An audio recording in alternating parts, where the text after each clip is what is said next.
শিখায় মানুষকে, এটাই চাচ্ছি। তো আমরা একটু প্রশ্ন করতেছি, যা আমরা দেখছি যে গত আন্দোলনগুলোতে নারী শিক্ষার্থীদের উপরে অনেক টর্চার করা হয়েছিল। তো আপনারা আসলে এইরকম কিছু কি থাকবে বা এর কোনো জোরালো পদক্ষেপ থাকবে? না না, আমরা অবশ্যই চেষ্টা করবো শুধু নারীদের না, বাংলাদেশের সকল ধরনের অপরাধ এবং অন্যায়ের বিরুদ্ধে কাজ করার এবং ন্যায়ের পক্ষে কাজ করার এবং সব অন্যায়ের বিচার ব্যবস্থা পাইয়ে দেওয়ার জন্য আমরা কাজ করবো, শুধু নারীদের নয়। তো যেহেতু আমরা কিছুদিন আগে দেখলাম যে বেশ ন্যাশনাল ইউনিভার্সিটির সাথে একটু মনোমালিন্য, তো এই বিষয়ে আপনার কোনো মত আছে?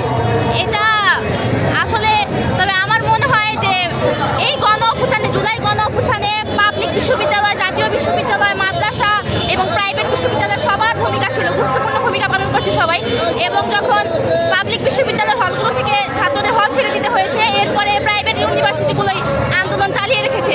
তো আমার মনে হয় যে সবারই এখানে ভালোভাবে, মানে হোস্ট যারা আছে কেন্দ্রীয় কমিটিতে, এখানে সব বিশ্ববিদ্যালয় থেকে লোকজন রাখা দরকার, ছাত্রদের রাখা দরকার। ঠিক আছে।